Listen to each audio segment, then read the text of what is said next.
Hello everyone and welcome back to Be Here Now. My name's Ollie and it's coronavirus lockdown 2020 and I thought, you know what, I'm going to make use of this time and I'm going to learn about something which I find quite fun, quite interesting to learn about. Not a lot of people do though, to be fair, and it also means I don't have to leave the house. So welcome to the video.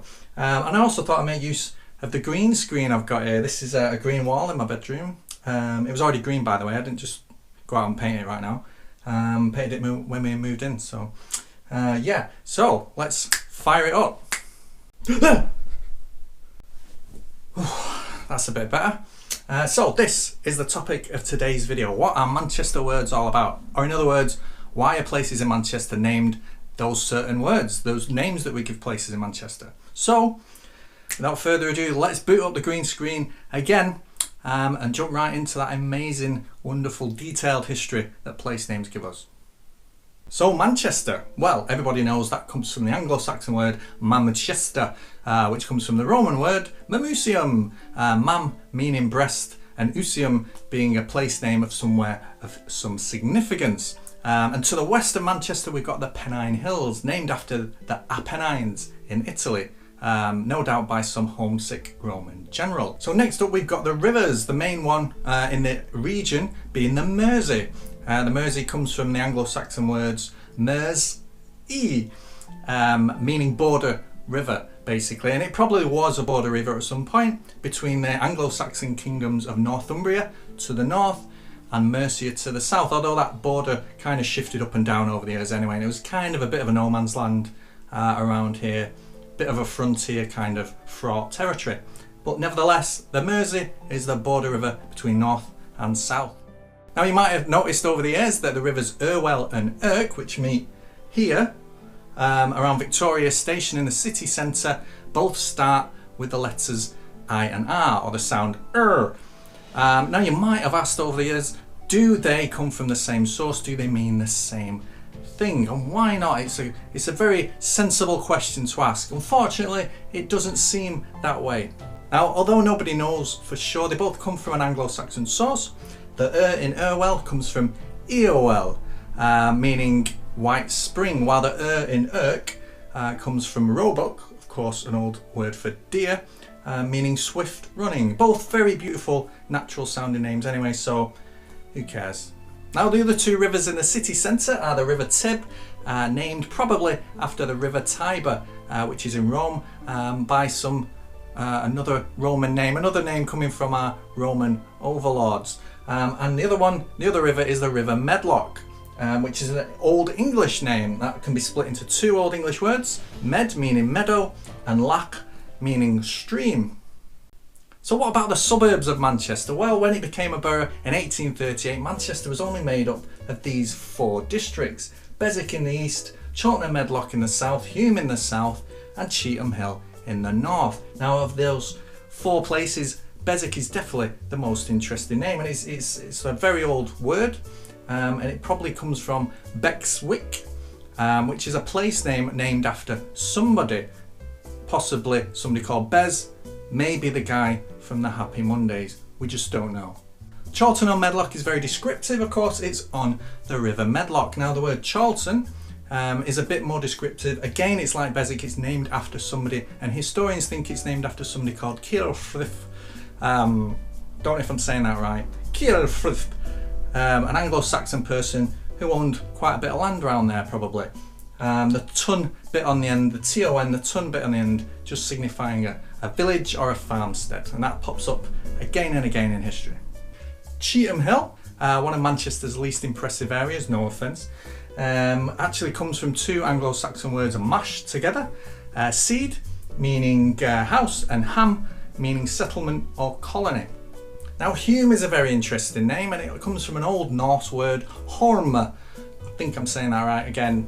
Correct me if I'm wrong, nobody really cares. Hulme, an Old Norse word, and it's a word that pops up again and again. It means a place surrounded by marshes or very small streams, an island basically, surrounded by boggy wetland, which says a lot about what Hulme used to look like. But it's also a word that pops up again and again throughout Manchester. Levenshulme, Cheadle Hulme, Davy Hulme, and also kind of a deviation of it in Rusholme. Now, with this collection of places around Manchester, north of the River Mersey, sharing this common name, it says a lot about the south of the city. It used to be quite marshy, quite boggy, but also there was probably a very large, or at least a significant Norse or Viking or Danish, that kind of Scandinavian settlement back in Anglo-Saxon days. So when the borough expanded again in 1885, it started to include these funky little areas. Now, the first of which, Bradford, is quite a funny word. It sounds like it should be 60 odd miles away over in Yorkshire, but it's not. In fact, it's not even rocket science why this part of Manchester is called Bradford. It's just a simple Anglo-Saxon word meaning broad ford. So, a bit boring then. Harper Hay sounds a little bit more exciting, doesn't it? A bit more exotic, but sadly it's not, no offence again. It's simply a mishmash of two words, another place name named after somebody. The person being somebody called Harper, and hay literally meaning a field or an open place, or a hedged place, I think it is. A place surrounded by hedges. So, Harper's hedged land. Now, I just mentioned Rusholme, but actually it's a bit of a historical slap to the face because the home bit, the Viking bit, was added on much later on. Actually, the name of the place comes from an old word, Rusholme, which has its roots in an old English word, riscum, literally meaning rushes, the place of rushes. Now, Moss Side, immediately south of the city, is a very pretty name, and I'm sure it was a very pretty area, but it's meaningless today because it's named after a moss that used to be in this area between here and Chorlton cum Hardy, and is obviously not there anymore. But in the early 20th century, the city expanded again and gobbled up even more land, including Burnage down over there somewhere, which literally means brown hedge, or the place of brown hedges. Chorlton cum Hardy, which is a real place name, by the way, don't laugh, comes from the words Chorlton, which we've already seen, which is Kilfrith's place, and Hardy, which is another place named after somebody, probably somebody called Herda. Cum, by the way, control yourself, is a Latin word meaning together. So Chorlton cum Hardy literally means Kilfrith's land with Hardy's land, Herda's land. Now, you might wonder why two places like this are stuck together by a little thing in the middle. Well, it's because Victorian developers rather, back in the day when the city was booming and expanding at a rapid pace, needed to distinguish one area, the Chorlton in the south, from the Chorlton on the Medlock. So they put the word cum in the middle of there, control yourself, and that's how they did it. That's why they did it, to distinguish one Chorlton from the other Chorlton. Very interesting. And a bit further east, Didsbury, which always seems to be a bit up itself, is another place named after somebody, an Anglo-Saxon called Didier, or Didu, and Bury coming from the word burg, which means stronghold or a place which is difficult to attack or easy to defend. Fallowfield, wherever that is, sounds like it means what it is, fallow field, a field that's been left fallow. Unfortunately, it doesn't. It's not that simple. It's named after Falla Field. Longsight is actually a place of long views, wide open spaces. Possibly, maybe not. Whereas down here in the south, Withington is a very old Anglo-Saxon word. Withington. Don't know why I said it with a French accent. Withington, meaning willow branches used for bundling. So, a lot of willow trees down there. Now over there, Levenshulme has had many names over the years, including Lensum, Lateshome and Lensum. And all the way to the east we've got Gorton, named after the Gore Brook which runs through it, meaning dirty farmstead. The word Gore meaning dirty and Tun meaning farmstead. So there you go, dirty farmstead, or a farmstead with dirty brook running through it. But hey, at least it's next to Bellevue, which sounds like somewhere on the Mediterranean, not the arse end of Manchester, but sneer all you want, at least it says something about what it used to look like. It used to be somewhere of notable views or vantage points or some sort of vista. rather than just a shitty car auction site and a dirty old greyhound stadium. Easier ones, Moston means Moss Village. Clayton is named after the Clayton family that built their hall there back in medieval days. And Newton Heath literally means new town on the heath. And if we backtrack towards the city centre a bit, we come to Miles Platting, which is actually a wonderfully descriptive name for the area, because it comes from two words, obviously, but they're both very interesting. It means this is the place where Shooter's Brook, a brook which is no longer above ground, which is culverted its entire length now, but there's a Shooter's Brook that runs there. It used to cross the main road, and of course to cross the water they used to lay rushes down, or planks, or plattings. There you go. And since it's about a mile from the city centre, the name naturally comes to you, Miles Platting. Back even closer towards the city centre, we've got Ancoats, although to be fair it's all the same these days. That comes from two Old English words, Anna and Cots, meaning lonely cottages, which is wonderfully evoking of what that beautiful area once looked like before the Industrial Revolution hit. Lonely cottages, you just would not look at Ancoats today, and those were the words that you came up with. Yeah, amazing, I love this. Okay, so I should point out here some of the places not mentioned so far that were absorbed into the city by now. Ardwick and Brunswick being two, more wicks in the same vicinity as Beswick. Now Ard probably comes from the Gaelic word ard, meaning height, while Bruns is probably a person's name, although there are a few Brunswicks dotted all over the world, including the large German city. Collyhurst means sooty wooded hill, the shaw in Openshaw means wood or thicket, and the superbly named Whalley Range gets its name from the village of Whalley in Lancashire, where the businessman who set up the posh estate here was born. And in the cold dark north we've got Prestwich, which comes from two Old English words, priest. And in the cold dark north we've got Prestwich, which comes from two Old English words, priost and wick. Priost meaning priest and wick meaning place, the whole thing meaning priest place or place of the priest. Wick, interestingly, comes from the old Latin word vicus, meaning a settlement or a place around of settlements. Crumpsall is another interesting one. That means a crooked place by the river. Another Old English one for you. Next to that is Blackley, which comes from the Anglo-Saxon Blackley, meaning dark wood or dark place, and almost certainly refers to the wooded area, the densely wooded area around the Boggart Hole Brook, what is today Boggart Hole Clough, probably the best named thing in Manchester. So now I know what you're going to ask me, where did that get its name from? Well, nobody knows. It's a mystery. Nobody has a clue. There's loads of theories about it. Most people believe it's named after a little mischievous spirit that lives in the area. And how is that true?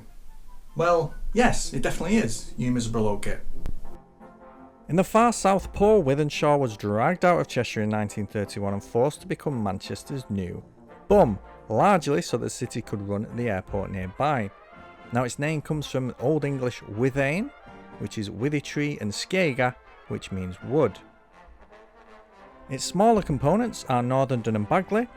Northern from the Anglo-Saxon North Warthain, which means northern enclosure, and Baguley is named after the wealthy family who built Baguley Hall.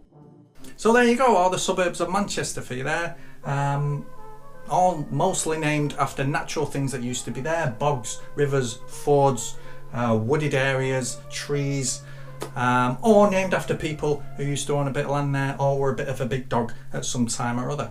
Now through all this you might have noticed that there's no West Manchester, but instead somewhere called Salford. Now that's because for a range of reasons which are medieval and quite boring, the two cities of Manchester and Salford were never amalgamated over the years, so they both grew up side by side through the industrial fog.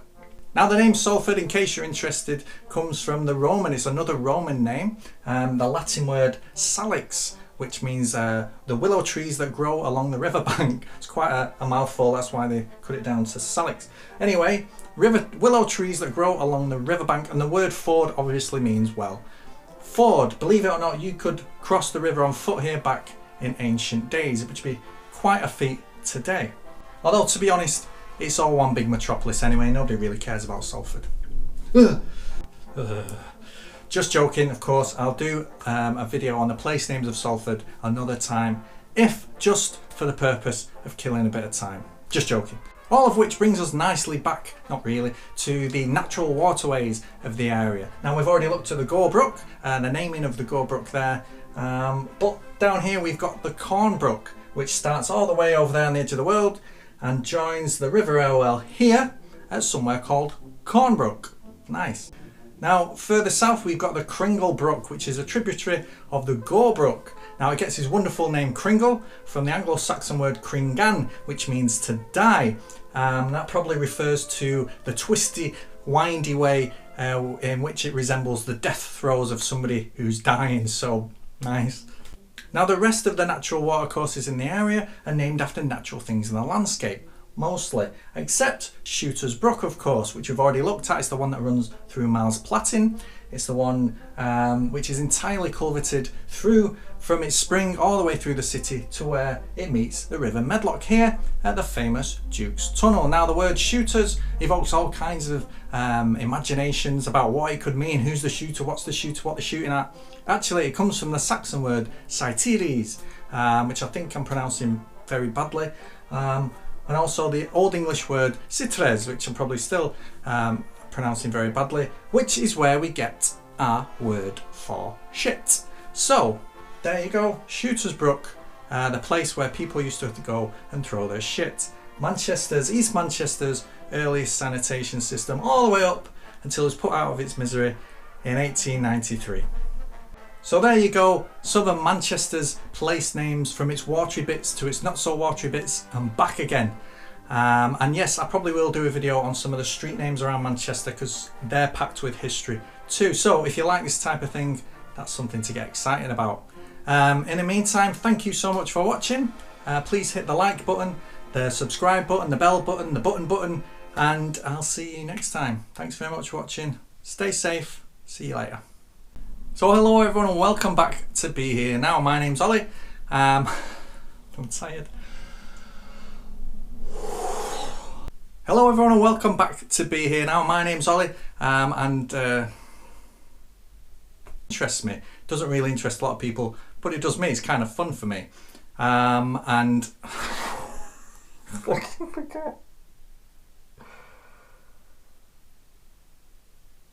what? I don't know. Now the two other rivers in the city are the River Tib, named after the River Tiber. Now the other two rivers in the city are the River Tib, named probably after the river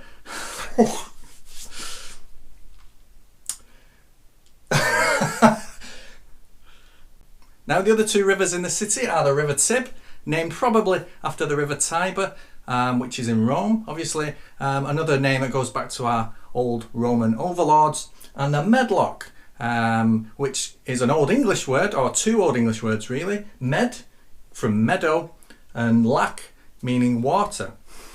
I don't know. Stream, bastard. Bastard.